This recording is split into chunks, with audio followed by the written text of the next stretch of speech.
Demand destruction is another. Electric vehicles. We're seeing an accelerated shift towards electric vehicles from internal combustion engine powered cars. They say, you know what?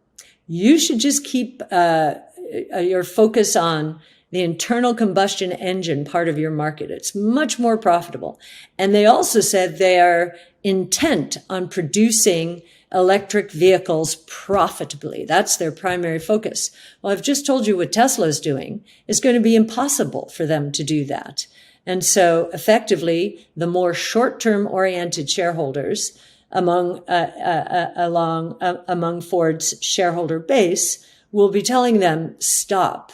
And we think, of course, that's absolutely the wrong decision. They have no choice but to continue to move in this direction and in the autonomous direction. Otherwise, they will go out of business. In this video, Cathie Wood warns of impending doom in the automotive industry. These comments will age well. Something that won't age well are the current projections, plans and assertions from legacy automotive manufacturers who seem to be under the impression that they'll still be in business later this decade. Cathie and I beg to differ, big time. And if you'd like more content, including up-to-date details about the current implosion across the automotive industry, including legacy companies and EV startups, plus a lot of hot takes, including many too spicy to post here on YouTube, make sure you subscribe over on Twitter and you're also a member on Patreon. I'm posting unique exclusive content to both platforms that you'll find nowhere else. And no, I'm not cross-posting between the two. But if you don't want to miss out on anything, you'll have to subscribe to Twitter and join Patreon. So click the links in the pinned comment or don't. I won't be mad. Demand destruction is another. Electric vehicles. We're seeing an accelerated shift towards electric vehicles from internal combustion engine powered cars. This is very important. Still today, most legacy automotive manufacturers are either so dumb they don't realize what's happening. In the past, I admit I often underestimate how dumb idiots can be. So that is a possibility. Or potentially more nefariously, are outright lying to, misleading and deceiving their investors by claiming the reason that their ICE vehicle sales are down significantly year over year, quarter over quarter, pick your metric, is because of ongoing supply chain challenges thanks to the fascist futile shutdowns that happened globally in the last couple of years. At some point, they're going to have to come out and say it. Our sales are collapsing. Our ICE vehicle sales are in freefall. We did not expect this to occur. Silly us. It turns out more people want electric vehicles than we had thought. Now we're scrambling to start producing electric vehicles that people want to buy. More on this freefall in a moment.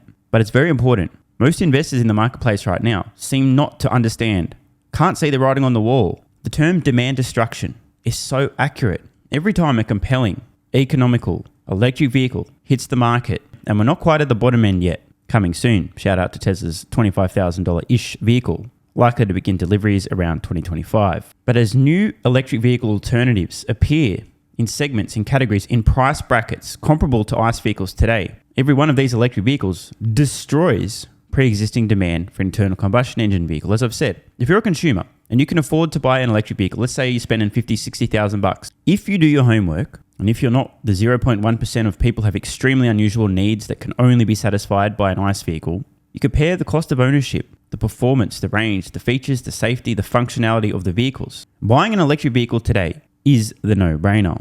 The more electric vehicles that are produced, the more demand for ICE vehicles is destroyed. And the problem for legacy automotive manufacturers, if they're not the ones producing the compelling electric vehicles destroying demand for their internal combustion engine vehicles, someone else is eating their lunch. This is exactly what's happening to the world's largest automotive manufacturers today. Tesla's eating their lunch. Chinese automotive manufacturers are eating their lunch, the likes of BYD and many others. It is no exaggeration to say we are seeing a cataclysmic implosion in demand for internal combustion engine vehicles. The auto companies won't admit this yet. They probably know, they're not saying it out loud. And there's no magic catch-up to Tesla button. They're probably moving as fast as they possibly can, which is still too slow. They're years too late to the party and it's not going to end well. The speed at which demand for ICE vehicle sales is destroyed will surprise just about everyone. And even more important, we're seeing Hertz buying more and more electric vehicles for its fleet because the maintenance costs associated with EVs are 50 to 60% lower than those for gas-powered vehicles. So if Hertz is moving, then the number of electric vehicle miles traveled is growing at a much faster rate than just this accelerated shift to electric vehicles. So that's a possibility. What might happen here, and we want to prepare everyone for it and ourselves for it. Just for context, Cathie Wood's talking about the price of oil, which is currently falling. Is if that last point is true, and energy companies begin to think that this price is not going to go to a higher high, or even very much higher for very long, we'll see them pull investments out, continuing to pull investments out of the ecosystem. And we'll see great volatility in the oil price. The volatility will be lower highs and lower lows, but it will be volatile. And we just hope that the Fed doesn't misconstrue that for an inflation signal. It's simply pulling investments out. Just rattle through a few upside and downside statistics from the last month. The biggest upside surprise, I would say, was auto sales. And the expectation was that they would be up 14.8 million units. And the actual was 15.9. So what we are wondering is the OEMs, the original equipment manufacturers, sell into dealers.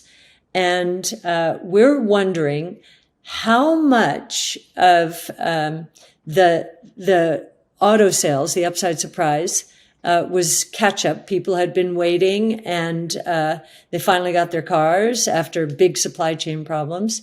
And how much is going into dealer inventory? And we'll find that out in the not too distant future. This too is a very important point.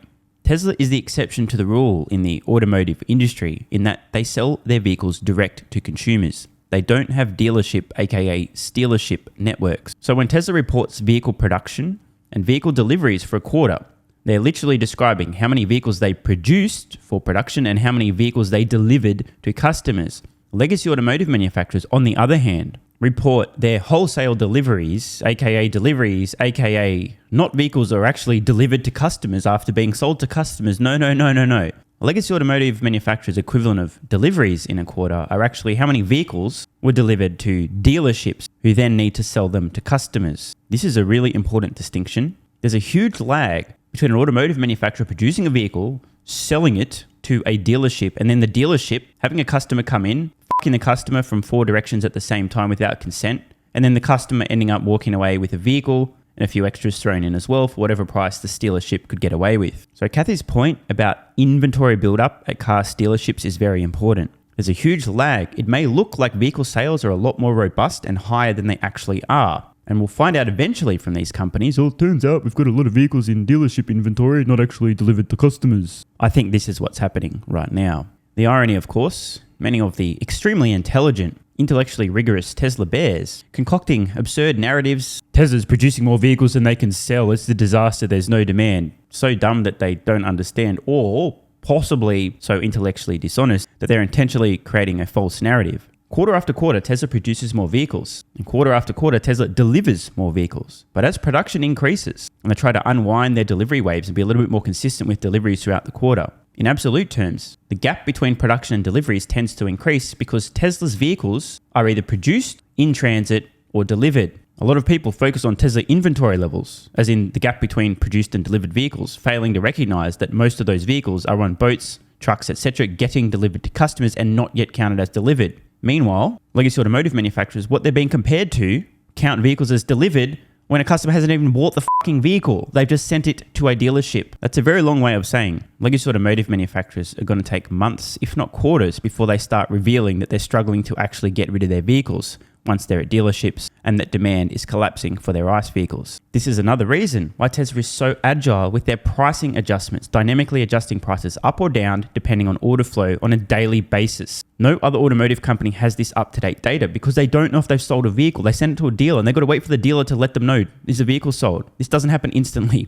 So the fact that Tesla is dynamically adjusting prices is a leading indicator of what other companies are going to need to do to get rid of their own vehicles. Shit's hitting the fan. People are fearful of a recession. Interest rates are through the roof. They can barely pay their mortgage. Many people putting off the purchase of a large item like a vehicle. And Tesla's seeing this. It's not reducing demand, but it is causing people who want to buy a vehicle to delay that purchase. Don't worry, that demand didn't disappear. It's just been pushed into the future. And so Tesla's bringing prices down as they need to, or up as they need to continue to sell through all their production. Meanwhile, in my opinion, pure speculation here, legacy automotive manufacturers overall haven't even realized there's issues with demand, especially for their ICE vehicles, because they're sitting on dealer lots, building up inventory, and they don't even know the vehicles haven't sold yet, let alone that they'll need to adjust pricing. In short, look to what Tesla is doing with their pricing for an insight into what other automotive manufacturers will eventually end up needing to do months from now when they realize that they're not actually selling the vehicles that they're selling to dealers. You know, we look at the auto sales juxtaposed against Tesla's decision to cut auto prices. He's cutting them and raising them, and I think, throwing a lot of people off. Many people assume Tesla is cutting prices because demand is weak, and it might be. After a bank crisis, everybody sits back and, says, wait a minute, what's going on? Velocity of money starts to slow down quite dramatically. And Tesla told us on its last earnings call that it is going to price so that it can keep its production lines full. And it can afford to lower prices because even at these lower prices, its margins are much higher than Ford's and higher than GM's, even after these price cuts. More facts have been spat by Cathie Wood, who almost appears to have a brain. Unlike many folks discussing the automotive industry, Tesla, the so-called competition, and why they're cutting prices, but also raising prices after cutting them, which people keep forgetting. Shout out to the recent price increases globally. Here's a question. Who is more likely to survive the next few years? The company who can continue to cut prices and still make substantial profits, in fact, industry-leading profit margins on every vehicle sold after significant price cuts, or the company whose ICE vehicle sales are collapsing, whose ICE vehicle margins are thin, whose electric vehicle margins are catastrophically negative. They're losing $10, $20, $30, $40, $50 plus $1,000 per electric vehicle sold. If consumers are putting off the purchase of new vehicles because they're fearful of a recession, they can't pay their mortgage, might lose their job and so on, which companies are likely to survive? The companies with the insane pricing power, who can reduce prices and still make huge profits, or the company who have very thin margins, if any at all, and can't really afford, literally, to reduce prices? And one of the reasons it can continue to lower prices is it's riding down the cost curve of electric drivetrain technology. And for every cumulative doubling in the number of units produced, costs decline by a 28% rate. This too is a critically important point that most people just don't seem to get. The kind of people who say things as embarrassing as it will be almost impossible for Tesla to sell even close to 20 million vehicles per year, and or please show me your demand analysis. Where's your demand analysis? And so on. Do the math. In fact, I'll do the math for you. Let's just say today, it hypothetically costs $50,000 to produce a compelling electric vehicle. With the next cumulative doubling in global electric vehicle production, that $50,000 vehicle, not to sell, but $50,000 to produce, would cost $36,000 to produce. With another cumulative doubling, that same vehicle, instead of costing $50,000 to produce 2 doublings ago, then $36,000 now costs about $25,000 to produce. One more doubling, same vehicle, now costs about $18,500 to produce. The same one that a few doublings ago cost $50,000 to make, now well under $20,000. Do you understand? For those of you playing along at home, those 3 doublings get us from where we are today to electric vehicles being approximately 100% of the new vehicle market. Now, I don't want to labor the point, but I really need to ask the question again. Do you understand? I personally believe that electric vehicles will make up close to 100%, maybe 80% worst case, of the new vehicle market, give or take around the end of this decade. So, play along at home. If I'm right, I could be wrong, but play along. If I'm right, let's say 2030, a vehicle that today consumers might be paying $70,000 for will cost about $25,000. Do you understand? We know today that Tesla can produce a Model Y, give or take, for around 35 grand or less. They don't sell it for that. That's how much they produce it for. You know how much that same vehicle would cost Tesla to produce after 3 cumulative doublings in production? In other words, a 28% cost decline 3 times over. Are you sitting down? It'll cost $13,000 to produce. So again, I ask the question, do you understand? Because apparently the legacy automotive manufacturers don't. That's why these morons, most of them, are still expecting to be selling ICE vehicles beyond 2030. Some beyond 2035. Of course, it's still totally impossible Tesla could ever sell 20 million plus vehicles in a single year because I have yet to see a demand analysis. The gas-powered vehicles are so mature, they're not riding down any technology cost curve anymore. So they can't afford to do that with their existing gas-powered vehicles. And at the margin, this is going to put them under a lot of pressure because Tesla will keep lowering prices to below gas-powered vehicles. It's just going to be very, very difficult. That was the understatement of all understatements. It's not going to be very difficult.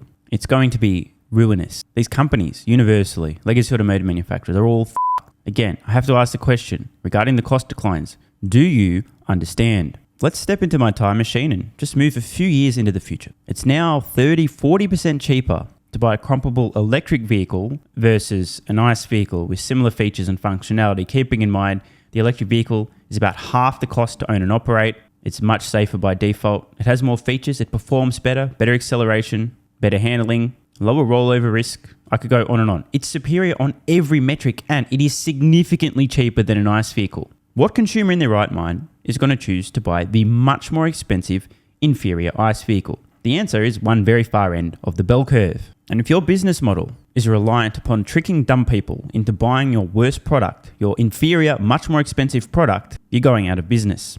And the problem is, legacy automotive manufacturers are so far behind the 8 ball, they're not going to be able to ramp up their EV production even close to as fast as they need to fill the void with their collapsing ICE sales. It's just too late. And one final note regarding Tesla's automotive margins. You know, the ones that Wall Street dimwits are currently panicking about because they briefly got lower than 20%, which is still 2-3 plus times the industry average. Regarding the cost declines, the cost to produce a compelling electric vehicle, give or take end of the decade, is going to be absurdly low. My belief is that companies like Tesla will not need to sell those electric vehicles anywhere near as cheap as they could. The example previously, with a $70,000 vehicle, this is close to a Model S, after 3 cumulative doublings, being about $26,000. Do you really think that a vehicle today, being produced for $70,000, sold for, let's say, around $100,000, in the future, same vehicle, same performance, same specs, is going to need to be sold for about $35,000? Unlikely. In other words, it is extremely probable that Tesla's gross automotive margins over time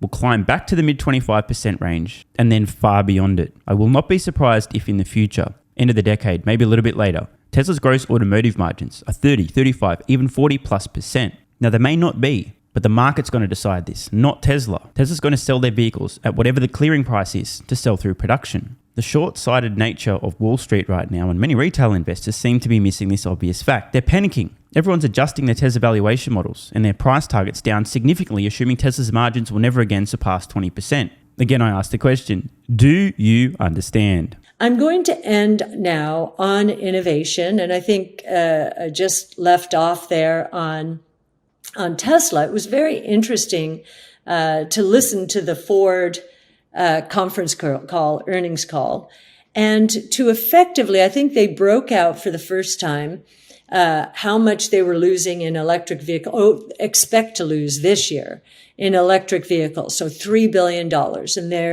And this is EBITDA. So they expect a negative EBITDA of $3 billion. For their internal combustion engine cars, so the blue line, they expect to earn or positive EBITDA of $7 billion. And from their Pro line, it's their trucks primarily, $6 billion. That's their expectation for this year. In our brainstorm today, one of the people contributing to it today said effectively, this was Sam Corris, our very own EV analyst. He said, so effectively, they are outsourcing their corporate strategy to shareholders. They've given them these numbers. And what do these numbers say? And what did they intimate on this call? They say, you know what? You should just keep your focus on the internal combustion engine part of your market. It's much more profitable. And they also said they are intent on producing electric vehicles profitably. That's their primary focus. Well, I've just told you what Tesla's doing. It's going to be impossible for them to do that. And Cathie Wood spitting an endless torrent of facts today. She's right. It's going to be impossible for companies like Ford, who've just told investors, we're losing a shitload of money on EVs, but don't worry, we've decided we're going to try and make a profit the entire way, ramping up production. This same company who just told investors that's their strategy, they're unwilling to lose money, they want to make EVs profitably from the beginning, are going to be trying to profitably produce EVs, selling those same EVs into the same marketplace globally as Tesla, who are already producing EVs with industry-leading margins and have insane pricing power and are dictating pricing. Impossible is a very dangerous word to use, but Cathie is right. If Ford intend on profitably producing EVs and are unwilling to bleed tens of billions of dollars getting to profitability at scale, instead they want to slow down, produce higher trim, higher end, higher profit, higher price vehicles to make a little profit along the way, their sales are going to contract catastrophically. Ford sells a few million vehicles per year today. If they actually execute on this plan of profitably selling EVs, instead of being willing to bleed tens of billions of dollars to get to scale and then profitability, they will be lucky if they're selling 500,000 vehicles per year by mid to late this decade. Ford are attempting to appease short-sighted, short-term and short on grey matter investors. And over the next couple of years, things might look really good. But remember, EV costs plummeting, Tesla, insane pricing power, Ford and all other legacy automotive manufacturer ICE vehicle sales will collapse. You know, the ICE vehicles which are currently making many billions of dollars in profits, those profits are going away in the next few years. What then? Oh, I know, filing for bankruptcy. so effectively, the more short-term oriented shareholders among Ford's shareholder base will be telling them, stop. And we think, of course, that's absolutely the wrong decision. They have no choice but to continue to move in this direction and in the autonomous direction. Otherwise, they will go out of business. Spoiler alert, they will go out of business. Legacy automotive manufacturers are about to get Kodak'd, to get blockbusted. They're fucked. It's too late.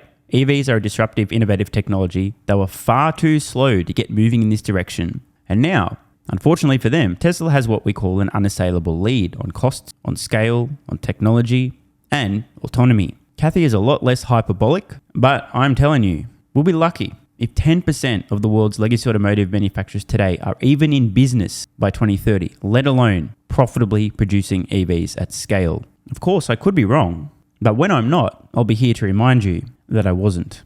I'm hopeful this video may act as an antidote to some of the current fear-induced brain damage sweeping through the empty heads of many retail investors who own Tesla stock, a lot of folks on Wall Street, including a lot of analysts covering Tesla stock, and even some folks managing money for others. I'm not going to lie, it probably won't, but all I can do is hope, right? For some reason, a lot of folks just don't seem to be thinking clearly right now. Tesla prices go down, therefore no demand / the end of the world, therefore the competition's coming, therefore Elon Musk needs to be fired, and so on. Now, I know this is a very controversial statement, but might I suggest the folks who are currently worried that there's no demand, that Tesla's in trouble, that their margins will collapse and go further south and never recover beyond 20% again? The folks that think legacy automotive manufacturers have a legitimate chance of even being in business later this decade, let alone actually taking some of Tesla's market share away?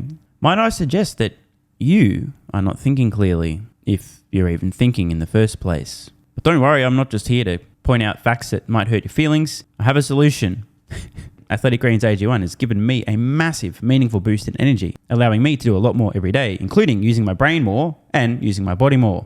I highly recommend you guys and girls check it out. Athletic Greens AG1 is an excellent way to fill in nutritional gaps. It's got 75 high-quality vitamins, minerals, and whole food source nutrients, plus prebiotics and probiotics and digestive enzymes and adaptogens to help you deal with stress. Plus, if you click the link in the pinned comment or head to athleticgreens.com/SMR, you can get yourself a 1-year free supply of vitamin D3 and K2. But don't take my word for it. Here's what some of you guys and girls have to say. AG1 has changed my life. I was, as you described, treating myself like a circus, ate like trash, rarely exercised, used alcohol as a stress crutch, cannabis also. AG1 is what gave me the kick in the ass, got me back to the gym, motivated me to do more for myself, family, my business, etc. Keep doing what you do. Now, I know there's some skeptics, the same kind of people who think Elon Musk is a fraud, reading this going, what do you thought? There's no way that's possible, bro. It must be a placebo effect. Believe it or not, this is a recurring theme. If you give your body everything it needs to feel and perform its best, including having a lot more energy, you'll need ways to use that energy. For me personally, that includes more exercise, moving my body more social activity, and more cognitively demanding tasks, including producing a ton of exclusive content over on Twitter and on Patreon, plus my daily YouTube uploads. The proof's in the pudding. On to another testimonial from a viewer of this channel. SMR, you asked me to provide feedback on AG1. Here it is. It has helped with mental acuity, stamina, and intestinal waste management. Can't read between the lines. It certainly helps with regularity and digestion. That's what the digestive enzymes are for. It has also dramatically reduced my cravings for sugar. You guys need to stop eating sugar. It's fucking poison. I'm 50, 5'9", and overweight, aka a fat motherfucker. I think that's a technical term for overweight, isn't it? Is it fat motherfucker or obese? I can't remember. I average 100 hours a week in the West Texas oil fields as a safety supervisor. Jesus Christ, dude. No wonder you're struggling to keep your weight under control. 100 hours a week. Brutal. It has helped me lose weight. It is not an appetite suppressant. It can help fat people suppress cravings, and motivation to be healthier is critical for changing your diet. Love you, brother. Again, this is a great point. It's something people really don't seem to grasp. If you have more energy, everything becomes easier. It's like turning on easy mode for life. A few years ago, before I was taking AG1, my health was trash. I was struggling to get through the day, had afternoon fatigue. The last thing I wanted to do was either use my brain or move my body. Didn't have the energy. Now, my biggest struggle every day is figuring out ways to use that energy. I'm exercising way more, doing a lot more with my friends and family, and of course, my work output has increased substantially. And you can fact check me.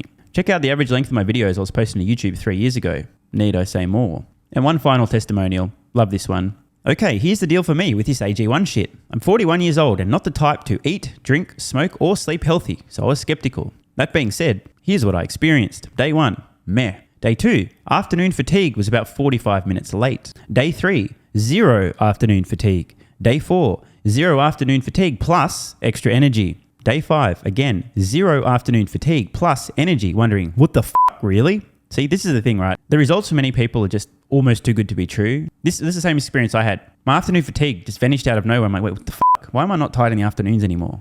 Surely, it's not that AG1 is it? Turns out it was. Day 6 and 7, same thing. Day 8, same thing. Plus, I had the want to get things done around the house that I normally would slack off and not get done. Again, the point, extra energy, you'll need to use it, you'll find ways to use it. Day 9, 10, and 11, and today is day 12.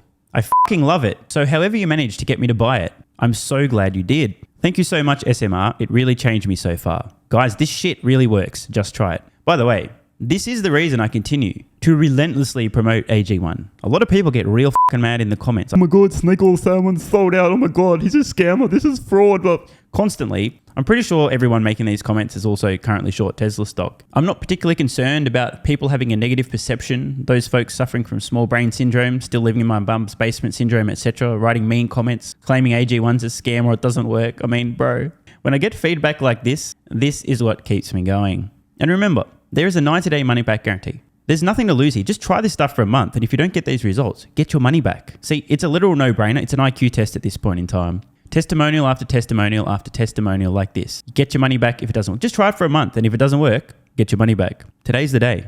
It's finally time. Be like this guy who was a massive skeptic, but finally, after 1,000 promotions in a row, caved in, tried AG1, and has results like this. Head to athleticgreens.com/SMR or click the link in the pinned comment, and please, let me know how you're feeling in a few weeks' time. Now, if you'll excuse me, time to put my extra energy to good use. I'll be recording some more exclusive content for Patreon and my Twitter subscribers. So click the links in the pinned comment. See you over on Twitter and or Patreon, and don't forget to grab your AG1. Love ya.